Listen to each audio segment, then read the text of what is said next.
It makes a lot of sense. Reputation is everything. And personally, your reputation, all of this led to you being a guest shark on ABC Shark.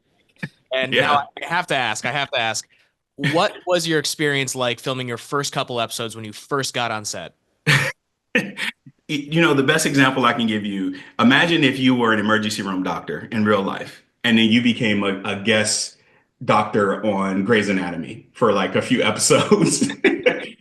That's what it felt like, right? Like, hey, I do this for a living, so it's kind of cool, but hey, that's not how it works in the real world. But wow, you guys are making us look so cool. So, like, I really love Shark Tank for two reasons. They made my job look way cooler than it is.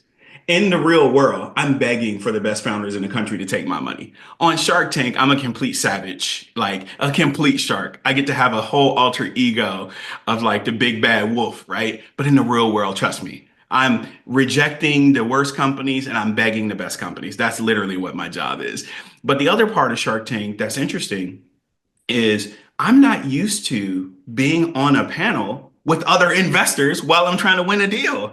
You know how nerve-wracking that is? People talking all over you at the same time, these big personalities and celebrities, and they're super smart and they have tons of money. So that competitive drive is kind of cool. And the last thing that really freaked me out, I am not used to seeing people's reaction after I invest. People crying and want to hug you and want to chit chat. And I'm usually doing this over email. I don't even see the reaction. I didn't know people cried after they got investments. So it's one of the coolest experiences ever. And for me, it was a way to broaden my platform of teaching financial literacy.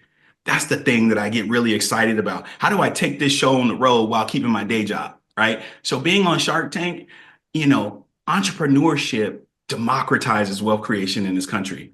You have the ability to help entrepreneurs raise money, build startups faster, investors make better investments. And it's on television and all the clips are on YouTube and on the internet. I mean, for me, it's a dream come true because I get to keep my day job and then I get to have this massive impact. And I don't have to go in South Central LA on the South Side of Chicago to teach financial literacy anymore. That's incredible, and that is so sweet about seeing the reaction there in person. It's got to be such an incredible experience. Do you have any behind the scenes stories that might not be publicly known that you could share with us? Of course I do. I mean, what do you mean? Do I have behind the scenes stories? So first I'll tell you the love that I got coming on was amazing. I was expecting these people to be like they are on TV. Let me tell you something. Kevin O'Leary is like the nicest guy I ever met, right? Gave me great advice, just playful banter back and forth, had a really good time.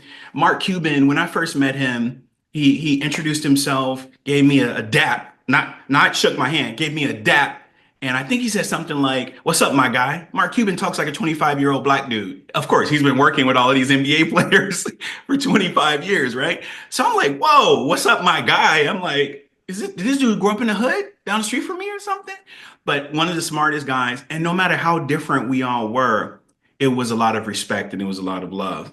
I get compliments from Lori and Barbara. They're like, "Wow, we learned so much, working with you today." And you're really good. You should ask for Cuban's job. Everyone's telling me to ask for Cuban's job. I'm like, can't fill Cuban's job or role for sure. But the other thing that's behind the scenes that people don't understand is these pitches are an hour. These are not 3 to 4 minute pitches. I'm sitting there for an hour. And if you ever watch the show, and if I have a cup on my table, it's probably peach Ciroc. People who know me know I drink peach Ciroc with ice.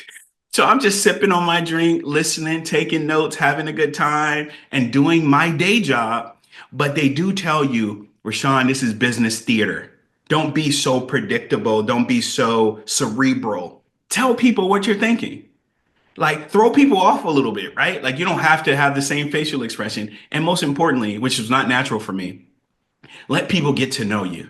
So I tried to bring my personality out. If I'm there long enough, it's going to come out anyway, whether they like it or not. But I try to allow my personality to come out and let people know what I'm thinking while I'm thinking it, which are not natural things for me to do.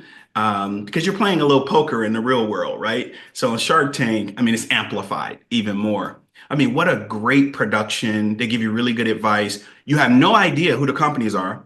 It's real money. We do have time afterwards to do our due diligence and verify everything that's being said.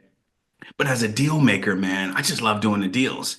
And I told them when I went on, I said, hey, how many companies am I going to see if I'm there for one day filming? They said 10. I said, I need to win all 10. And they started laughing. I was like, look, in my world, only 1 out of 10 make it. So I'm not coming here to donate money to the Shark Tank charity. I'm coming here to make money. But I need to win all 10. And they were laughing. And I feel like when I went there, I was being very aggressive. And I think they were looking for someone that was a little different, that could teach people, that brought a different perspective. And wow, what a good time.